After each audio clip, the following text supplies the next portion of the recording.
just out of interest, hands up if you're currently a member of a union, and for the sake of argument, we'll include anyone who's in the IWW, all right? As a registered union.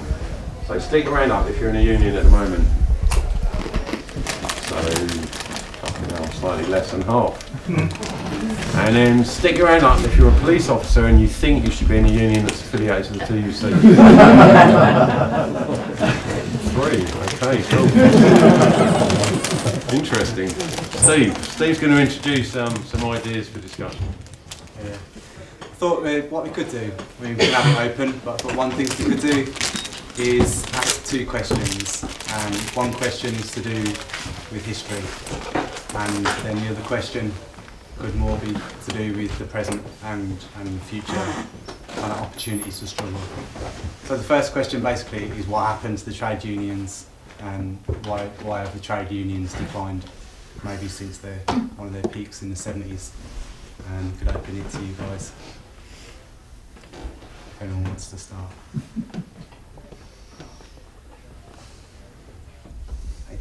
Well, my understanding of it is that trade unions in general are really more part of the establishment than a sort of a real voice for working people, or rather they've been absorbed into the system. So they only ever sort of come up with compromises rather than being a real force for change in the system that we're in. That's my understanding. I'm not in a trade union, but that's my understanding of what's wrong with them and why they don't really work. I also think unions became just totally professionalised, and so lots of people careers rested on being to actually run unions. They had big assets, and then all of Thatcher's labour laws came in, and basically if they ever did anything that stepped out of line, all their assets would go, those jobs would be threatened. So the people actually organising the thing were totally compromised by the fact that they worked for the thing rather than struggled for it. So you want to chat and then... Yeah, if I was working, well, in a workplace, I mean, I was teaching, and I would be in a union because it's that or nothing. If anything, it stands between you and the bastard management. But the bigger picture is why trade unions have declined, I mean, in their existing form, as reformist part of the system and such like, is because of course what happened round about during the Thatcher era, which was where the trade unions in this country were taken on and in full-on battle under the miners' strike, and then subsequent struggles with the printers and so on and so forth, and basically defeated. And secondly, I suppose the increasing casualisation of the British workforce means, smaller workplaces, it's harder to organise and unionise them, and a much larger turnover. So union membership has declined, and that's how I see it. That's how I see the bigger picture. So Matt, I think that maybe it's a little bit controversial, but I think the unions succeeded in what they were looking to do by the end of the 1970s. Even though we joke about it's going back to the 1880s, it's not. We've got a hell of a lot of a better situation now than we did back then, and it's the unions that brought it. And basically what happened in the 70s, I think, is that they outpaced the willingness of the working classes to take the next step, which would have been seizure of control. These were the kind of things that the unions were pushing for in the 70s. And I think that the working class showed that they didn't feel they were ready for that. Thatcher was voted in. It wasn't a dictatorship, it wasn't a coup. And she was voted in by a lot of working class people. And I think from that point, as soon as the focus shifted away from the unions, then they got attacked, by the rabid badgers of capitalism and destroyed. And that's the situation we're at now, I think. So looking at a lot of fragmentation has been one of It's these just once the sort of the strength went, then they were easy meat. Yeah, and I I'm a member of a trade union, and I've been for a long time in different trade unions. But I think that the issue with trade unionism is that really it's an expression of workers' dependence on employers. I mean, there's a mutual dependence that you've got. The employers on the one hand need workers, but workers need employers for jobs. And I think what trade unions do either successfully or badly is to negotiate that conditions of labour and the conditions of pay or whatever it is. And I think that's what they're about, really. And I mean, I think you can have revolutionary unionism for a short period of time when the circumstances permit it. But over a long 19th century, unions tend to go into that groove of being negotiating. And I think, negotiating labour, and I think they've also played a very reactionary role sometimes in excluding people from workplaces, whether they be immigrants, whether they be women, or wherever. And it's because they're trying to, to kind of keep the conditions and wages of particular workers, sections of workers up. So I think, I think that they're contradictory in the sense that unions help workers, bind together to kind of struggle for better wages and conditions on one hand. On the other, that's what they're about. They're not about transforming society. And I think that's always been an issue. And I think revolutionaries, need to kind of, work with that, but also understand the limitations of trade unions. That's what I would think. Well, I was fortunate to be working in London in the 70s and 80s as a teacher and a member of the NUT. And it was there was plenty of jobs for teachers, so more or less only the kind of young teachers stayed in London, revolutionaries. And they managed mainly to, for instance, London Education Authority paid enough money to each school to have a class of 30 or under. But because management kind of got themselves nice non-teaching activity, by industrial action we managed to get the classes down to 30 and 20. So that's a great experience to know that you can actually improve your working conditions or defend them. Now the next day I've got 3 points. I'll go to my third. Oh yes, now.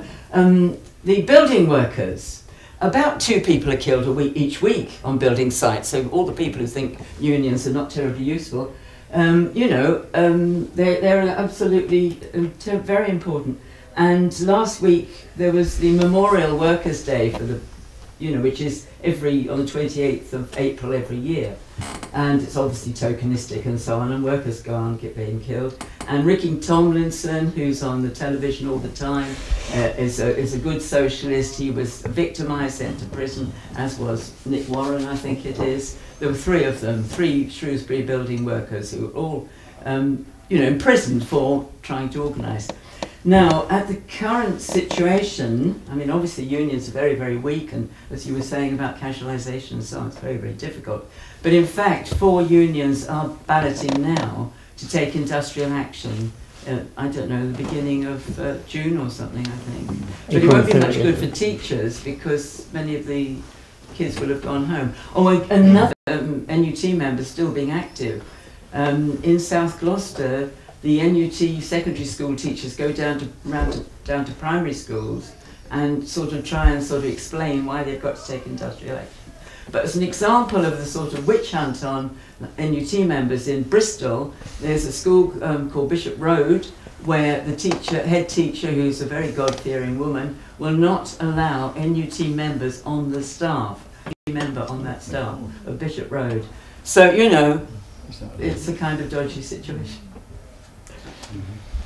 I think people that are involved with unions are actually working within the union are as good as the people that are in it, basically. As an individual, I know people that are involved in unions and they're excellent.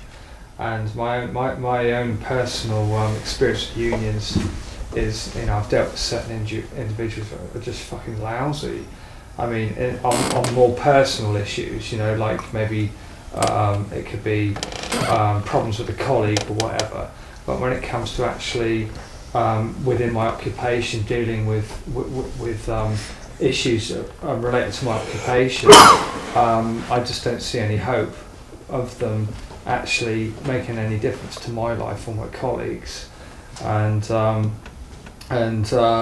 think the March 26 demonstration in London was, there was a lot of people out there, a lot of people turned up for it, but I think that was the union's trump card. I don't know where that's going to actually lead, but I think, what has that achieved? So I think it's just as powerful as the people that are involved in it, really, and that's basically it. I think it's an important point. There's a lot of discussion about the bureaucracy of unions or how militant they are or not. Yeah. There's the wildcats that happened. Maybe we'll talk about later. The wildcats like last year, or the year before, that pushed the union, made it more militant. So it's kind of give or take, really. There's also the issue, obviously, particularly in the UK, we've moved from manufacturing type industry to a financial industry now. And obviously, with the unions, they've just shrunk, they've lost their membership, and now we've got this financial industry, really. Basically, there's not as many people in unions, I wouldn't have thought. There's not that big core of manufacturing. We don't have it anymore in this country, it's gone. It's been crushed, as the guy said, over there through Thatcher's years onwards. So we've lost that, Is anyone else? Yeah. Isn't it a lot to do as well with the unions being behind the Labour Party, and the Labour Party, being the vehicle for unions to get to achieve their aims? I mean, obviously that doesn't happen, but I'm saying that over the years that was, the way you achieve change was through the political process via the Labour Party. I just find it unbelievable that the unions still pay money to the Labour Party, which does absolutely nothing to represent what unions should stand for. So why are unions still continuing to fund bodies which do absolutely nothing? In fact, don't repeal any anti-trade union laws, don't do anything particularly for workers, yet they still continue to fund these bodies, and that seems to be their answer. Not all the unions, but it does seem to be in general the trade union way of doing things is that we will give money to the Labour Party will do something. So, which it obviously doesn't at all now. Maybe in the past it did, but not so much now. I just think it's just a complete joke, isn't it? Anyone else? Hi. Well, Margaret Thatcher started it with all the things, but it was really Tony Blair that can continue it, and even made it worse was he was a Labourite.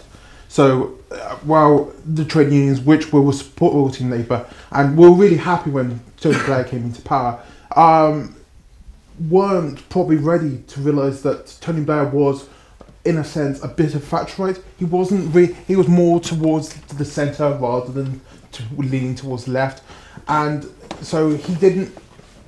When Gordon Brown took over, he didn't move back to the left. I don't know about Ed. I don't think he will move that back to the left. I don't know where we are now. Is anyone who unspoken that would like to offer anything? So what are we going to do about it? Yeah. Should we move on?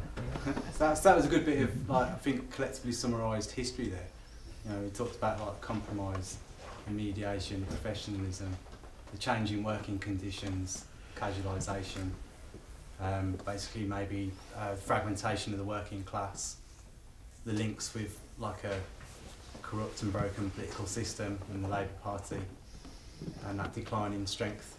So I think that pretty much summarise where we're at now, the reasons for where we're at now. So maybe we could move on. Haven't we got the most anti-union laws in Europe? I think England has. Because all these pickets laws and stuff, they weren't changed by the New Labourers. The ones that Thatcher introduced, that the New Labour didn't change them. So that's pretty... Indeed. Yeah, so what are we going to do? Sorry, I'm still on the previous question. Also, I think it's to do with a kind of more individualistic society we seem to have gone that way, don't we? You mean like the breakdown of sort of community and Yeah. the concept of community at work, don't you? Yeah, and people And just sort of, being expected to sort of achieve things on an individual level, which takes away all their time and energy from doing anything That's true. communally. Yeah, I just want to add to that. Really. I think my experience of certainly union involvement at the moment is that nearly everybody that's active in the union is over 40, and none of the younger employees seem to be signing up or interested, unfortunately, for one reason and another. Well, probably the reasons that we've already discussed, but I think there's certainly a demographic factor there. I think it's interesting in my experience at some point, maybe in the late 80s, early 90s, there was like definite feeling that sort of like where struggles were happening was no longer particularly in the workplace. Obviously partly that may have been because we had a bit of a boom, though there was a bit of a crash in 1991. But like people saw struggles moving out into the community, and a lot of sort of political activism certainly was occurring outside the workplace around sort of single issues or rose protests, peace campaigns, various international protests. And that seemed to go almost, that growth seemed to go almost hand in hand with the decline of trade union membership and sort of actual workplace struggles. But like now, when we're not in a boom, economically we're completely in the shit. And it could get, and almost certainly will get, significantly worse in the next few years. You look around at what's happening financially in the EEC at the moment, you know, there are 3 or 4 countries that may well default on their debts. And if they do, then no one really knows what might happen. You know, it's quite a critical time. The system of capitalism is actually creaking. So you'd think that everyone would be rushing to join a union and to get organised in their workplace where they have one. And if they don't have a workplace, at least organising in their community. And I don't know about you, I sort of sense that around like the whole issue of cuts, where we're being asked to pay for the crisis by, you know, taking lower wages, cuts in benefits in an attempt to sort of rebalance the economy, obviously not in our favour. That people are quite angry about this, and they can see it's like, why are we fucking paying for it? Like, we haven't done anything wrong, we just did what we were told, really. But like, you know, do you think people will rush out where they have jobs and join unions or set up unions? Or are people going to resist in some other way? And if so, can you give me any examples? I think one of the biggest hits we've received is the attack on education. I'm not talking about our ability to get an education so we can work our way up the ladder.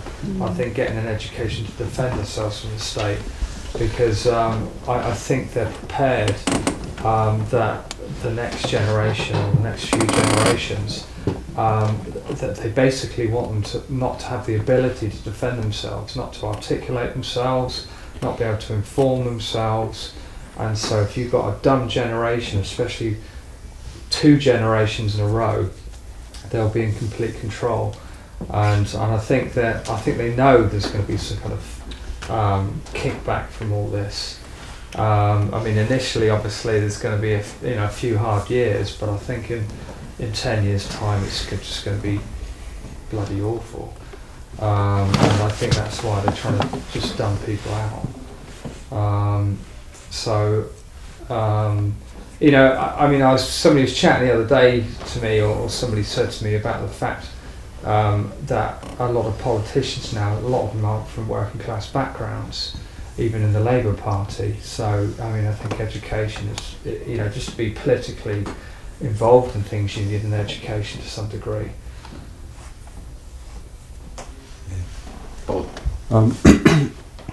What I've noticed is this.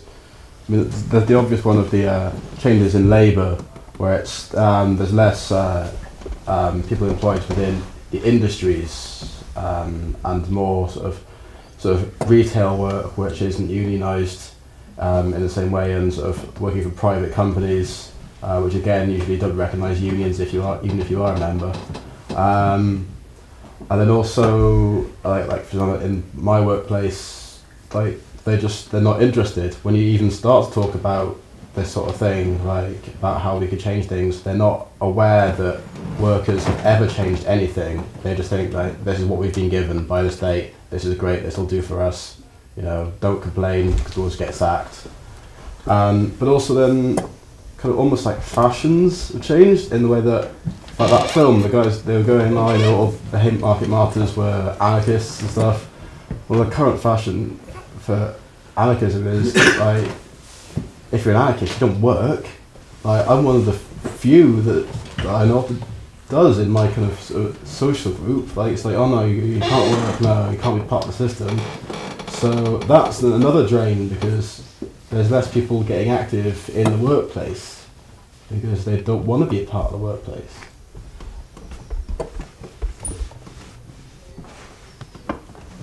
Did you have your hand? There you go, sir. No. I want to continue what you said about the international dimension of the crisis. I think that's a very good point, not to think only about UK situation, because it's a very tiny part of the world, and everybody probably agrees that capital is global at the moment. And there is, I don't deny that the national governments are important, but it's limited what the scope and power of national government can do, even if it's a progressive government, if you want, or Labour government. And at the moment, what is not much talked about in the crisis is that there is in the world overabundance of labor power at the moment, and the number of labor power actually, so people seeking work and who are not able to feed from their own means, like for example from land, is continually increasing, incredibly increasing, mainly through Asian economies and what's happening in Asian countries and partly in other part of the what's called emerging markets or whatever. And so this has got completely like crucial importance for European working class, because it means the competition is just every year tougher and tougher, like competition in the labor market. And economic law says that if you have got overabundance of a commodity, the prices go down of this commodity. And the same is true with the labor power. So the union can't, unfortunately, stop this process, because it could if the economy was closed nationally. Then then the struggle, labor struggle, could increase the price of like increased wage basically. But at the moment, especially UK is very open economy, so and most economies are open. So I think if we want to improve conditions of our lives, union is not any more possible instrument for it, and we should think about alternative instruments, different form of organizing, independently from union and from the political parties. And yeah, that's what I would like to talk about. Good point. Yeah, I totally agree with the comrade there. I think that the reason that unions were so successful, as that gentleman was saying as well, is because manufacturing. I'm reading a book at the moment about the hot autumn in Italy, and like in Turin, I think it was Fiat. Fiat was like the massive employer, and they basically, when you talked about the relationship between labour and capital, that was it. It was the factory owner versus the workers there, and then that went into other struggles about community basically. So you would have a tax on rent increases that would be organised in concert with the student and also with the workers from the factory.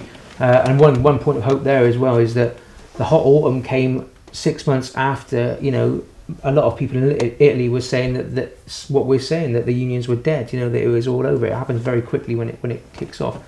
But I agree with what the gentleman there was saying, in that you have to think of a new direction for it. I don't think, like I said, sort of, I think that everything that could be gained from that model was gained by the time the tide turned, and that's why it declined. And I think the new direction now has to be community based.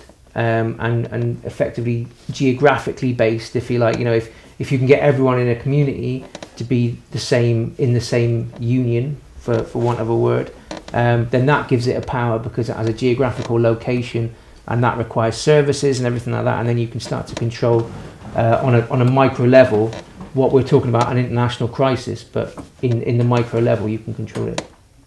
I think the international point's really important. I just got want to say one thing in terms of like the relationship between basically the European working class. Like we're dependent on cheap commodities, and as there are struggles going on in other parts of the world producing these cheap commodities to increase their like conditions of life, their victories are going to impact potentially going to impact our conditions of life in terms of the cost of that. Is what the cost of living. Rising cost of living. That the reason for these rising costs of living is the fact that Chinese workers have like had 50, 100% wage increases the past few years.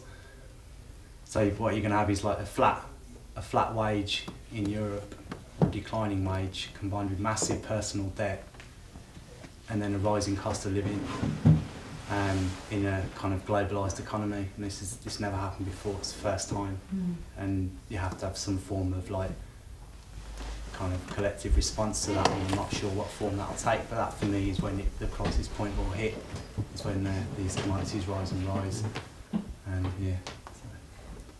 Yeah, I mean that's that point. It seems that there is an interest in having a sort of organising. We were involved with supporting the UCU pickets. And when that finished, they had a sort of a teach-in with all the sort of lecturers got together and had a chat about what they could do. And basically, like the points on discussion were like it was inspired by the university occupations. It was like, right, how can we like organise our meetings so there isn't some sort of person in charge? And it was also like how can we organise ourselves to improve our working conditions outside the union. So like these discussions are actually happening already within people that are involved with the unions, and so I think that's a good step forward and something that can really be built on.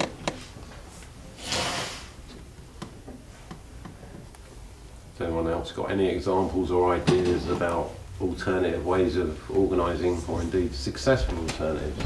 Before that, the one over there, you had a hand up. Do you want to carry on speaking? I'm afraid it's not a direct answer to that one, but more of an observation around what you were saying about this sort of a rise in workers' rights in other parts of the world on a global level, and the economic crisis also being compounded by various ecological crises that are going on, and that we've come a long way from land politics in Britain. We very rarely see the relation of that to our daily lives, but I think as things get worse, basically that's going to be a more crucial issue, certainly globally at the moment.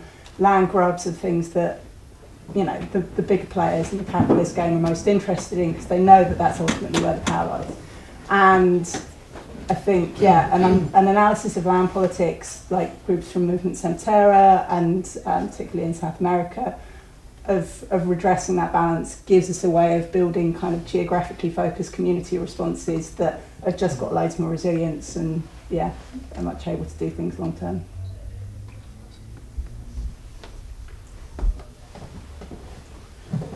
Yeah, I work for the University of Bristol, so I'm kind of involved in the I was involved in the strikes, and I've been involved in trying to set up this kind of newsletter collective, or kind of workplace bulletin at the university, and I think and that's kind of outside the union structure, but although having said that, the UCU at least are quite keen on it, and the reason for that is because they feel that we can say things and do things which they feel that they're constrained about doing, and maybe because I think they probably feel that they need a kind of communication with management which is polite, and I think that our newsletter probably isn't going to be polite, and I think that's kind of why they're supporting this to some extent. But it'll be interesting to see how the newsletter, we've got a meeting tomorrow to kind of put the first one together to see how it might develop, and if it does develop. But there were people there at the first meeting of this kind of collective, which I hadn't met before, and it was pretty good to kind of can get involved in that. I mean, personally, in terms of my kind of view on the matter, in terms of the relationship with the union, and I mean, I'm very much into, although as I said before, I've kind of been very much involved in unions, and I've always been a union member since I've been working, and I've been a branch secretary before or whatever. But I think that the issue really is that unions are, as I said before, are about kind of looking at negotiating a kind of a peace between management and the workforce, which kind of gives the workforce something, and which kind of makes concessions to the management to some extent, so that there's kind of social peace.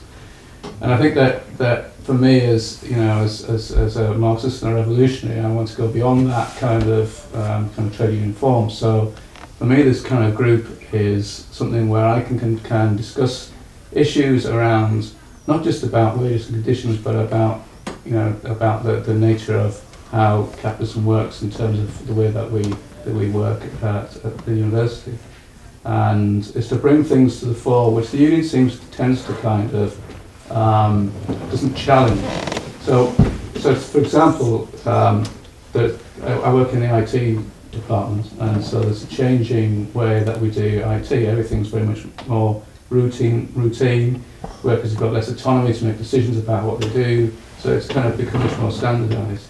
Now, the way that the union would kind of face that would be as causing stress amongst workers, and this is a bad thing.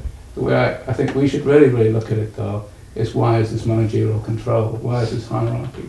And it's this that I see this kind of more autonomous collective challenging those sort of issues. And it's not just about we work it, like about stress conditions or working conditions. It's about actually challenging the whole of the kind of managerial structure.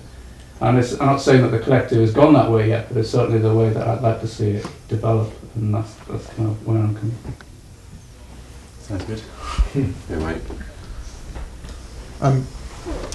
I see the way forward for unions would be to actually ask for their power back, because I haven't seen anyone ask for their power back.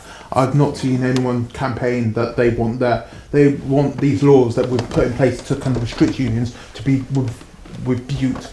And if all the trade unions all came up with there's just one voice, then that would make the difference. But they don't. It's one option, but one thing that kind of helped negate those laws was the Wildcats a year ago. They just kind of no one got prosecuted. Yeah, interesting. Has anyone got any questions? There's obviously a lot of very well educated people in the audience that might be able to answer any basic questions we probably can't, but some of this lot can. Does anyone who hasn't wanted to say anything got a question, feel free to ask. We've all been very ignorant at times in our lives. No. What about taking up something that Matt from the IWW said earlier? He implied that by the late 70s, the union leadership was far more radical than its working class membership, and basically left the workers behind. Did anyone go and see Mark Sawatka the other week? Spoke at Colston Hall. Yeah, he gave a real fire and brimstone speech, didn't he? Brilliant. I think it's the PCS. But very convincing. Very convincing indeed. PCS, isn't he? Yeah. I mean, is he another example of a radical or partly radical union leader who is either in tune with his membership, behind his membership, or is he several years ahead of his membership? What do people think? Do people think that there are now radical trade unions? Bob Crow in London's another one, although he seems to have pulled his membership along with him a lot of the time. I don't see the PCS engaging in that much sort of industrial action. And do people think now that the union leaderships generally are more militant or less militant than their memberships? Or are people not sure? Well, surely. This guy, he had his hand up.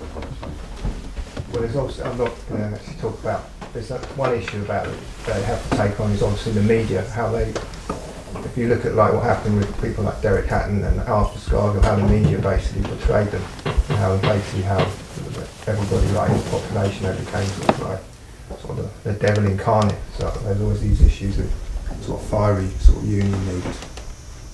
Comment really, it's not answer to your question. As a response to what you were saying, sorry, I butted in. Surely Mark Sawoptica has been voted in, so yeah, surely that he does reflect the majority of people in that union. David Cameron was voted in, but he didn't have a majority. No, yeah, okay. Problem with voting. I think, if I can make a comment, I think the PCS are potentially interesting at the moment, so I'm involved in one of the Bristol and District Anti-Cuts Alliance Ballica subgroups.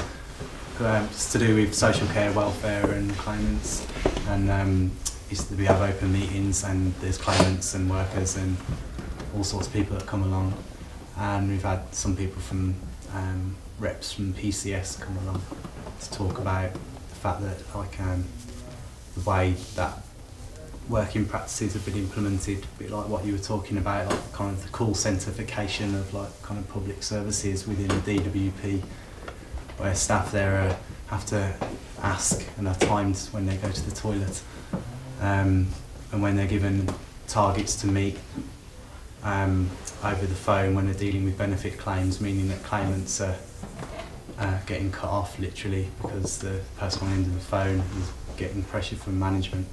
So they're coming along and talking about this, and they had a strike recently that highlighted the change in their own lives over their own working conditions. So they struck about that, but they also made it very public that we're not happy about how claimants are being treated. So there's a little bit more, there's kind of some organising going on how, I think this is relevant in terms of the cuts, like the kind of the workers delivering the cuts and the actual people on the other side, and that the interface between the two. I think that's potentially quite interesting in PCS, at least in Bristol anyway, doing some quite interesting stuff around that. That's quite important. Bob? Yeah, I don't know. I mean, unions aren't really my strong point. But a lot of it seems to be kind of all talk, a lot of rhetoric, and not so much action, or maybe not quick enough, probably because of bureaucracy. But like the TUC, they called the last that sort of mass protest in London on 26th, but that was in response to the sort of the budget setting thing that happened, the government budget, which was like 6 months previous. Took them 6 months to organise that, and then what? Just kind of quiet again, really. Some people said, "Oh yeah, this general strike," but it's a one-day general strike. It's just a token gesture. Like, what does that do? Like we've been having, we've had 5 bank holidays or something in the last month. Like it's nothing. It's just a day off. It's pointless. Like one day doesn't harm the economy. Otherwise, they wouldn't have given us a day off. Some people could get married. It makes no difference, and it's just they talk a lot about it, and they do great stirring speeches, and that speech was great, but what? Nothing. Like when people do take action, they're very quick to get into the media and say, "Oh no, that's completely unacceptable." So we've got to wait for their lead, but they're not willing to give us any direction themselves. So. Does anyone know when the TUC last called or actually held a one-day general strike? I don't think it's that common an event. Anyone got any ideas? 70s? I don't know. I don't remember one in my sort of conscious my time. 20s? Which is quite a long time. So we're here in 20s. Any events in 20s? There's a general strike in 26, but what about a one day? Mark, you should know. You know this sort of thing. I'm not sure was it. Well, I'm not sure it was the TUC, wasn't it? Just part of the Triple Alliance, wasn't it? I don't know. I'm not sure. The miners and the railway workers. I don't think it was a. Those 3 unions could stop the country, couldn't they? So they just did that instead. So I don't think the TUC was brave enough at the time. In fact, the TUC kind of scuppered it at the time. They've also been under pressure in the financial institutions. Like Mervyn King, I think, went to talk to the TUC. I think that's the first time that the guy from the Bank of England has ever been there to talk. Basically told them not to strike. Sorry, did you have your hand up at the back? So, did you? No, not you. Okay. Bob or Julie? I'm a trade union member and I sort of rejoined again. and I've never been much of a trade unionist really, but my motivations were fear really, being a relief worker. And I'm not very optimistic that trade unions are a vehicle for any sort of change really, partly because the dynamics of trade unions are they're interlocked with a capitalist system. Now I'm committed to that really. But also the lady touched on it, we are very much from the 70s, we're very much more individualised society. The socialist thinking, I agree with, was and working together within communities has sort of evaporated really. So, and I may be right or wrong, but a lot of people's commitment to the trade union movement is actually protect their own interests. But so the disenfranchised people tend to lose out. So either pretty radical unions who are actually thinking about claimants, or I don't think they're representative of the trade union movement really. So I would think change coming from other things like cooperatives really, where people do have control of it and are outside these big structures of trade unions. But I just don't see anything going to happen through the trade union movement.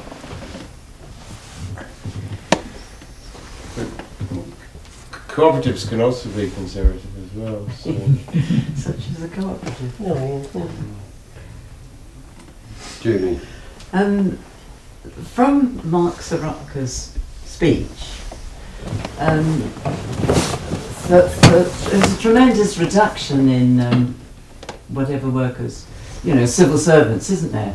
And he gave the figure of like for everybody sacked in the revenue, how much the people are evading their tax. They thrive on that, don't they? So surely you can remember a few more examples. And what it seems to me, this discussion is so amazingly abstract. I just can't believe it. There were two women who spoke from the floor who were, it's really, really important. One of them was a probation officer, and she was describing how some multinational is going to take over the work of dealing with people who go to prison and all that. So that's horrendous. And then the other woman said something about the law centre, the courts. And I just can't believe we're sort of talking in this kind of vague, abstract way. There is a meeting of Baedeker next Monday at Hamilton House at 7:30. They're planning a sort of an event, I think it's on the 28th of June, and they're expecting to start strikes. Well, 4 unions, as I said, are balloting for strike action. The attack on the health service is quite terrifying. And I mean, that's an example of, you would imagine there could be community and worker kind of involvement. But it's a bit difficult. So I haven't got on. I think it was Matt and then I appreciate what you're saying totally, but I'm part of Baedeker, and I think the reason that we're keeping it in abstract in this room is that I'm quite tired of hearing about the problems, as you said, and also failure. Sort of, I'm young enough to have been a left winger who's basically failed all my life. Sort of every campaign I've got involved with, to one extent or another, has been a failure. And I think that's really rubbed off on me, but also on the population at large. You talk about Baedeker and getting people aware of things. It just doesn't work because no one thinks that it's going to work. And so I think I'm in the IWW, and what I'm very interested in us doing is basically starting at the bottom, like the IWW did in the 1880s, and going back to the grassroots and campaigning on very basic issues, almost abstract issues, and trying to build campaigns that way, because without the support of the wider population, then nothing is going to work. We can phrase it as well as we can, we can raise as much attention as we can. Nothing will work unless a lot of people join together to change the situation, and that's what we need to do, and that's what in the IWW we're trying to do. What issues? What basically? Well, for example, we're talking about organising a campaign in call centres where what we would, this is only my idea, this hasn't been approved by the IWW yet, I've got to make that clear as a democratic union. But then what we would argue about is the amount of what's called wrap time, so the amount of breaks that you get between a call, and going back, like people campaign on the 8-hour day, you would campaign on 3 minutes wrap time between calls, which would mean that people will be taking less calls during the day, and then that means they would have to hire more staff to handle the amount of calls. That's something that you could get people interested in, and you could maybe win, and then from wins becomes a reputation for success, and then success follows that. If you try and organise campaigns around getting rid of call centres and going back to manual labour, it will fail. So what you need to do is organise on small campaigns like that would make big changes, and also act outside the existing union laws. So wildcatting and got to make the bosses fear you. That's why the 70s was so successful, is the bosses feared the workers, and that's what we've got to get back to. It's really weird because I'm looking at everybody in this room and I'm thinking, we've probably got something very much in common, and that is, possibly that we've all had some kind of meaningful control of our own lives. I mean, I look around and I just think, well, we've got a lot of intelligent people here. We've got people with dreadlocks and mohawks and very, do you know what I mean? And what I'm thinking is, like, we've had control of our identities, our minds, we've travelled and we've had an education and stuff, and so we've through our chemistry, through our history, we've come to this point now where we've got these ideas and these philosophies, and it's about how do we engage with people that haven't had that control of their lives. I mean, we haven't got complete control of our lives, but we've probably fought to get where we have now. I mean, I certainly bloody have, and just to get where I have mentally and emotionally, and it's how to engage with these people that haven't had that. And in my workplace, I'll sit there with my colleagues, and I'll be surrounded by 5 or 6 people, and they're completely clueless to what's happening to them in life. And if you ask about their histories, all they know is possibly work, and they don't know the freedoms around that, and they don't know about possibilities. They don't know the history.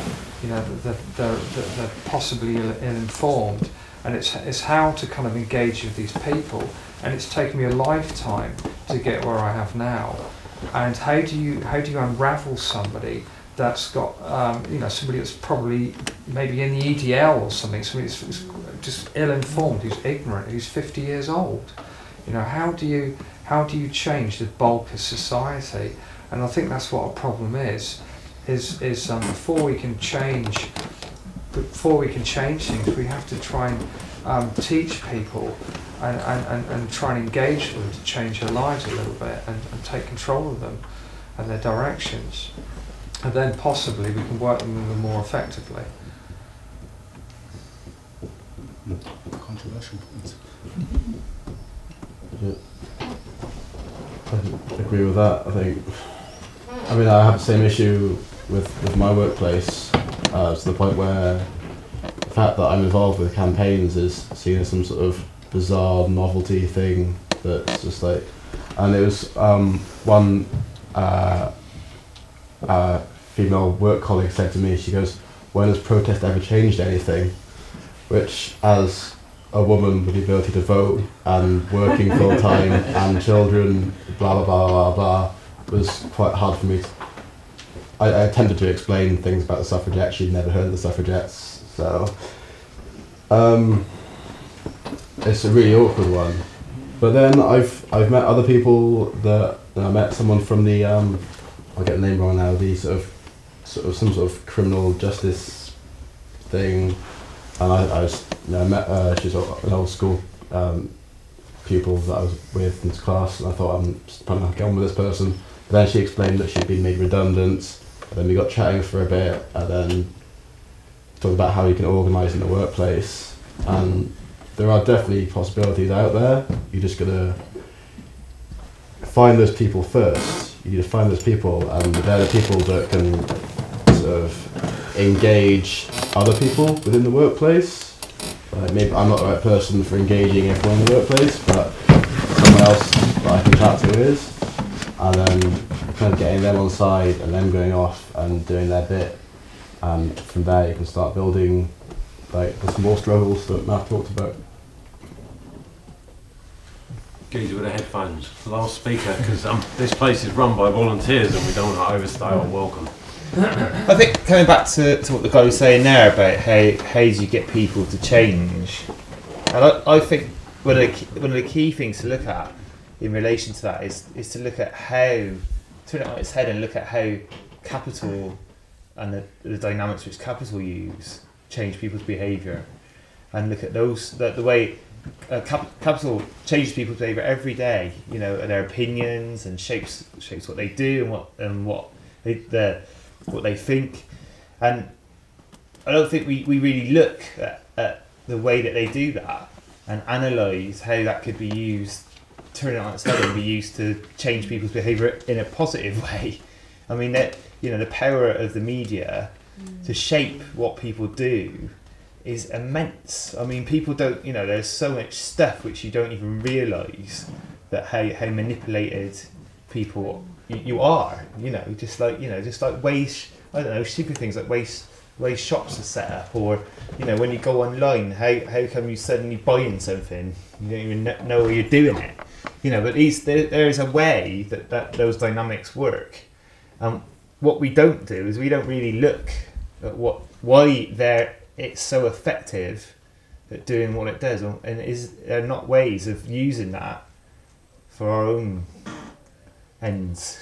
It's propaganda, really. I mean, producing really good propaganda and systems and ways of getting people to engage with stuff very simply, and that, I think, is something to think about. Alright, then, like, if you want to wrap it up then. Yeah, I can see where you're coming from, but I think we shouldn't be so depressing about it, to be honest. I'll give you two examples. When I used to work in London, and I worked for a college, and we had about, I don't know, about 50% membership of the union, and I used to work in the library at that time, and the librarian came to us one day on a Friday and said, you're going to be all working 2 hours extra a week, okay? And all those people that we tried to get to join the union, suddenly joined the union on Friday, and we're now on strike on the Monday. You know, and these kind of things happen. I'll give you just one other example where I think that, you know, in the IT department that I work at in the University of Bristol currently, you know, we haven't got a huge density of union membership, but there were there's 2 or 3 non-union members who came out and went out on those demonstrations with those students on that. They weren't particularly interested in the union, but they were very, very sympathetic to what was going on in terms of higher education, in terms of fees and stuff like that. So, you know, I think people can, I think circumstances can change people. I think what you said earlier about capital changes people is absolutely correct. I think circumstances change people. I don't think, personally, that I've never actually persuaded anyone to become a revolutionary or you know, whatever. I think circumstances change, and then you can kind of work on that. Yeah, that's good. Positive. Yeah. Things have been on. Circumstances are changing right now. Exactly. I mean, it's very easy to like look at stuff and think, fucking hell, it's terrible, isn't it? But like a year ago, Cameron and Clegg would never have thought that on March 26th there'd be 500,000 people on the streets of London, like marching and protesting against their cuts. A year ago, Mubarak in Egypt was probably thinking, well, hey, another 30 years to go. On an enforced holiday on an enclave, you know, in the southern part of Egypt. And you could say that about a lot of those dictators and oppressive regimes across, you know, the Middle East, North Africa, and even indeed on the, you know, the fringes of Europe, where somewhere like, say, in Greece, like the most sort of seriously fucked up economy in Europe, where they've had a pretty much sustained revolt on a lot of different levels since late 2008, and that's part of Europe. You know, America nearly went bankrupt a few weeks ago when Congress couldn't agree their budget. Yeah, America would have shut down. You couldn't have flown in or out of the country. You know, things can happen really, really, really fast. You know, and there are, I think, a lot of inspiring examples around.